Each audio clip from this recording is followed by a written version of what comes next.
hear in the background, Hurricane Yoda is about to make landfall in Bergvilleton. And you think to yourself, wait a minute. Didn't Hurricane X-Ray just strike there last week? Welcome to What Is It About the Weather, podcast where we explore the many ways that weather intertwines itself into our lives. I'm your host, Mark Jelinek. This week we're going to be talking a little bit about weather memories, or if there is such a thing. Before we get there, of course, I hope you're having some good weather, some enjoyable weather, weather that you find interesting and educational maybe. Tropical cyclone season. It's had my schedule a little bit, chaotic to say the least. Professionally, it's always a busy time for me during kind of what I'd refer to as peak tropical cyclone season, particularly in the North Atlantic, just because it's so close to where I live, where a lot of my work takes place. But it can be in different zones and different regions around the globe. The season so far, there's a lot of prediction for a very active season. Season so far, we got off to an early start, but we haven't had a lot of hurricane level stuff yet. That will likely change at some point. There's a couple systems out there right now that could reach hurricane intensity, though they're kind of on the threshold of whether they'll get there or not. But, I'm still drawn back to this report. Or this forecast I saw on LinkedIn, right? I'm going to give them a grade ultimately. So far, it's not looking too good for them. I will say that their forecast as it stands right now is not probably going to get a passing grade. And we'll go into how I would grade such a forecast when I get around to it. Because I think we'll do an episode about how that type of forecast, I think, is not good for people like me and others who find giving a quality forecast important. And part of a quality forecast, one of the elements that clearly was missing from this thing is uncertainty. And talked about it many times before. And that's actually something that's had me really busy the past couple of weeks is working on a project. We're talking about something historically and looking at what likely happened and reconstructing that, but also in that context, placing some bounds around what could have happened. And you can look at it different ways. What could have happened versus what likely happened. And they're going to be different ranges, of course. But kind of quantifying that uncertainty is a big part of what meteorology in my mind or quality forecasts today should incorporate. Many still don't. This was an example of one that didn't. And I think it's ultimately going to come back to haunt that individual that they didn't put some quantifying information about the forecast. It's some very basic stuff. Any case, we'll get to that future episode. For now, well, another thing I found interesting was spam has finally, what is about the weather at gmail.com, which is a way to reach me. The Spamville, if you will, finally found that email address. Interestingly, I'd get spam from time to time, or things that Gmail would trigger as spam. But for the most part, it's not been an abused email address. And maybe because you almost really have to listen to the podcast to find it. It's always been on the webpage to some extent. But somehow it got into somebody's list, and I don't know if it was because it was in somebody's inbox and their account got hacked or whatever else. But I've started seeing this increase in spam. We'll see if that I'll report on that in a future episode. So it's kind of a tangential weather-related spam problem that just came out of the blue. It was rather unexpected. But I think my favorite weather event is I had what I'm going to call Mimi's Cakes weather. Now, you may think, what has that got to do with anything? Well, we'd had some, I would say kind of toasty days here in my area. And the weather finally broke. And the weather broke enough to where on Sunday, after I was kind of wrapping up this thing that I've been working on the past couple of weeks, not completely, but was mostly done with it, and had some time for a break, the weather also broke. And went out for a nice bike ride, long one, kind of in the countryside, not too far away, let's say 100 miles away from where I'm at, and stopped at a place that, stopped to get some drinks, some little bit of breakfast, was out for a morning ride, And it's a place that traditionally has, like, they have in the morning like donuts and pastries. And I don't think they necessarily make them themselves. I think someone else, or they're made offsite. It's a little farmer's market, if you will. And that day they were completely out. But what they did have is because I got there a little late, they had these things called Mimi's cakes. And they talk about how it's a 30-year recipe and all that kind of stuff. And more or less, it was baklava for those who are familiar with that, but just kind of a phyllo dough layered sort of thing. They were good, and they kind of hit the spot. It was just kind of interesting. But now I'll always equate that day and that kind of the weather that was going on that day, which was it was perfect for riding. It was not too cold, but it was cool, so I could do some climbs and not sweat to death. And there was enough of a cool air on the descent of any hill that, evaporative cooling took full force. And while I may have gotten on the verge of being a little too cold, never quite got there. So it was perfect. It's perfect for that. So Mimi's Cakes weather will be what I would call late summer morning weather. It's kind of perfect for that. All right. Now I mentioned about the Gmail account. What is it about the weather at gmail.com? If you have a Mimi's Cake weather story or something that you relate to a certain type of weather, and again, where it touches something else, where you have some specific memory, let me know. Love to hear those stories. Of course, you can always reach me on Twitter as well at Mark_Jelinek for me as an individual, or you can hit the podcast there at What Is It About the Weather at the Twitter. YouTube, again, I've got some video stuff coming. I'm hoping now that this project wrapped up, I've got one or two more projects that really just kind of all came together in the summer. I'm hoping those things kind of wind up here soon, and then I'm going to have time to work through some of this content. Some of it's been generated. I was talking about this blue sky weather, some other stuff I'm working on. Hopefully that's going to take hold, and the YouTube channel will get an influx of things. And so I'll talk a little bit more about that at that time. In any case, variety of ways to get there. If you ever forget how to contact the podcast, while I don't have an in-depth webpage, whatisabouttheweather.com still is out there. And you can go there and get the podcast feed or send the podcast feed to someone else if you want to. And you can find all that same contact information there. So it remains there. It's an easy way to get it. But that's kind of what the website is today. It's really just a one-page informational launching pad, if you will, to the other sources. All right, let's get into the main topic. And let's talk a little bit about memories. And, can you remember the last time you did X? Or what memories do you have about Y event? Or how much memory is in your latest phone? Now, I bring up those questions as an example of different ways. And this is always one of the nuances of any word, right?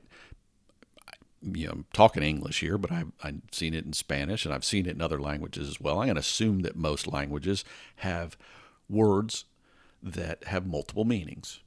And the nuances of those meanings can translate into very different outcomes. And we'll talk about why that is and why there's this confusion in general, particularly with weather and the word memory. Now, I truly wish that we lived in a world that every word had a meaning, right? But if we did that, we would probably have way too many words to remember them all. And so we don't do that. And we tend to take a word and give it some different meanings, or those meanings evolve over time to be slightly nuanced in a different way that most of the time may not be of much impact, but sometimes they can be. And I came across an interesting article, and this is where the context of this episode comes from, being that it's tropical cyclone season. And you heard me with the intro kind of line of the idea of one hurricane and another one being very similar in maybe a track or a location where it made landfall specifically, that seems to be very, very close or almost identical to something that happened a week before, 2 weeks before, whatever it is. So this article talked about whether the weather has a memory. And right, does it remember where that last hurricane or tropical cyclone went, and does it go there again? Or does it remember where that last tornado went, and does it go there again? right? So hurricane might be a week later. Tornado, there's examples of one tornado following another tornado, same day, same town. Does that blizzard that just came through this week, is it going to be followed by one 4 days from now, like the weather forecasts are predicting? And how much of that has to do with, does the weather remember these things? Now, the short answer to that article, and I think it's true, is they kind of tried to squash that idea of weather memory, if you will, that the weather doesn't necessarily remember and draw upon, and I think that's an important piece here. It doesn't recall what happened 4 weeks ago, 2 weeks ago, 1 day ago, maybe even hours ago, and try to repeat that same thing. Okay? So from a context of the memory being something that you can recall or make a decision on in the past, it doesn't do that, right? Weather in and of itself doesn't do that. And that's what the article was talking about. But we'll come back to that because I found another article just after that talked about, and this was an older research article I'd seen, but for some reason there was a new headline about it, and I don't know why. But the context of the article that was written, this kind of website, and I'll have links to both of these in the show notes. It was about the ocean's memory and how the ocean remembers all these things. It has this long memory, and it was specifically talking about how weather that took place hundreds of years ago is just now finally working its way into the deep ocean, right? So the temperature profile that took place and that slowly radiated downward through the ocean, and this all has to do with ocean circulation and how things trigger, but it also reflects the idea that not everything plays out the same way, right? What happens at the surface of the ocean may be very different than what happens at the depths of the ocean and how long it takes that same temperature profile to reach there, if it even does, right? But they talked about ocean memory specifically and how the ocean has a memory. Now, they were talking about it in a different sense. And this gets in the idea of the computer memory, right? Where computer memory, the idea is, when we think about computer memory or in your phone or whatever it is, that it's a place that informational aspects are stored that can be recalled. I mean, that's the interesting thing is memory in your computer doesn't do the recall, right? But some software will, or the processing unit pulls that out at the direction of some software or command from the computer. But it's a repository.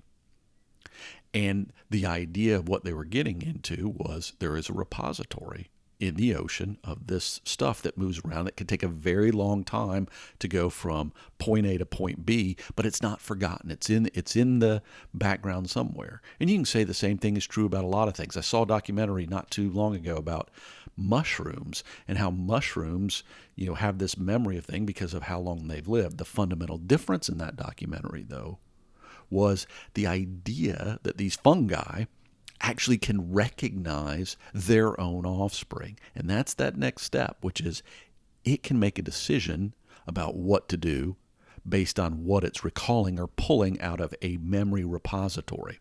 So I guess that's really two different ways to think about it, right?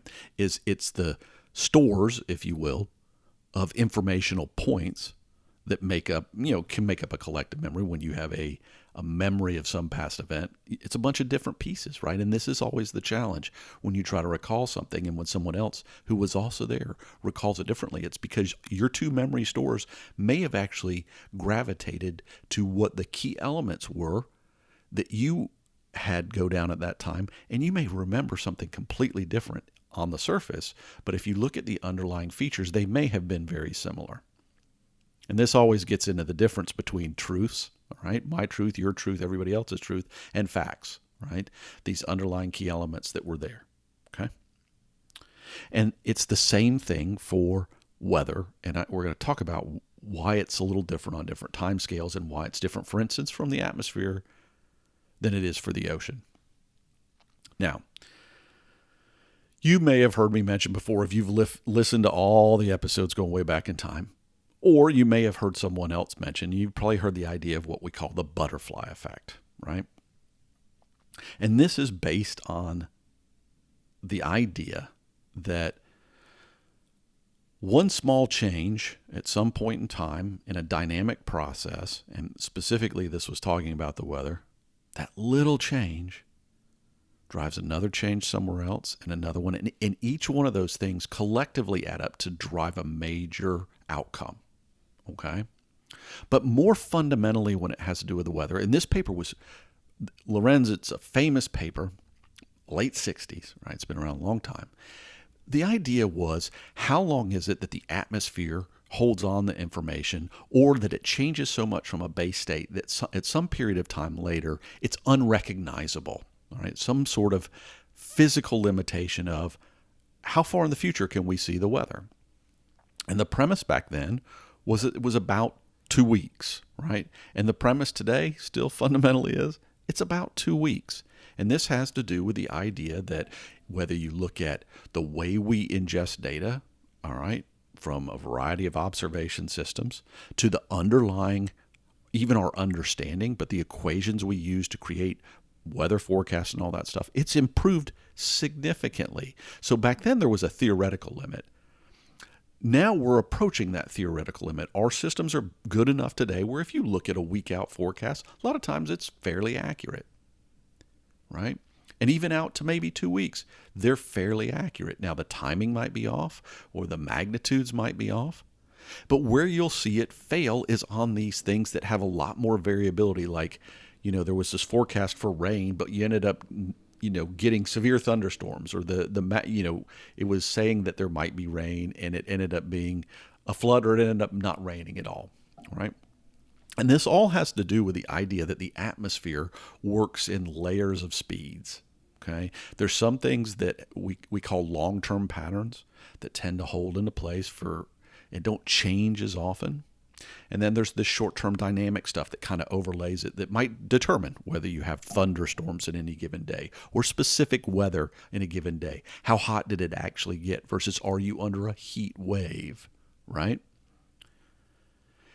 And some of what drives those final decisions is very short term, if you will, in terms of the pieces of information that are required to provide that final outcome and how the atmosphere thinks about it. But at the same time, also remember that in summertime, the likelihood is you're going to have some basic range of events. And this has to do with the fact, very simply, of where the sun is relative to you. How many hours a day does the earth get heated around you? But maybe there's some forest fires going on that bring in some smoke that keep the temperatures down or contribute other factors to the way the atmosphere holds heat or doesn't.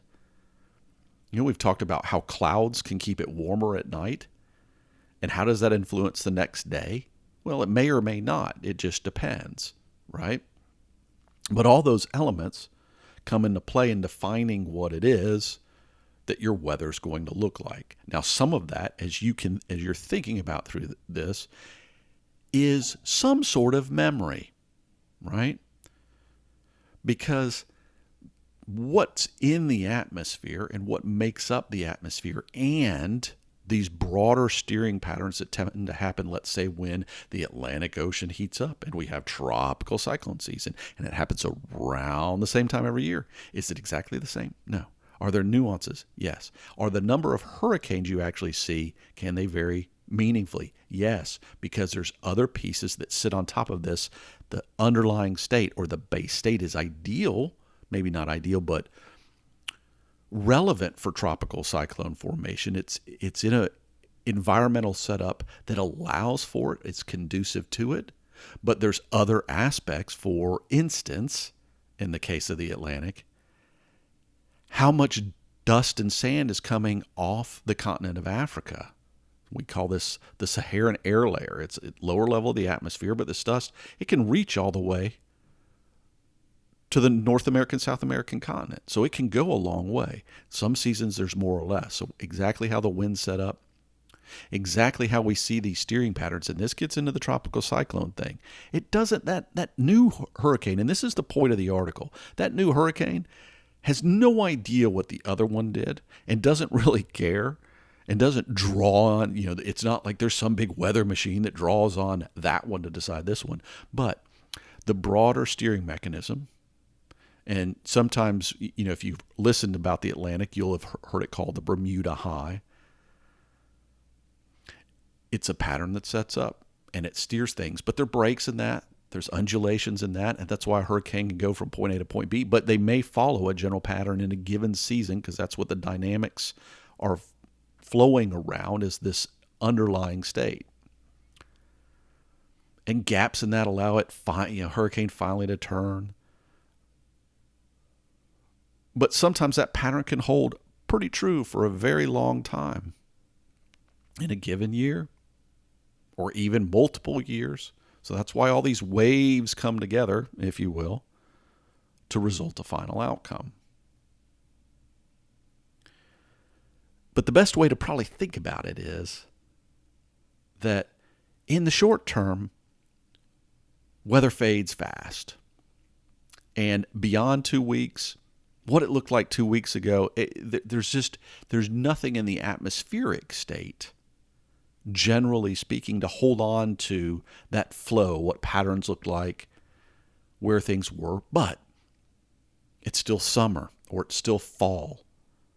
And so you still have this underlying state. And one of the hardest areas to predict, and this is an area of lots of study right now, is we've gotten really good at that short term, right?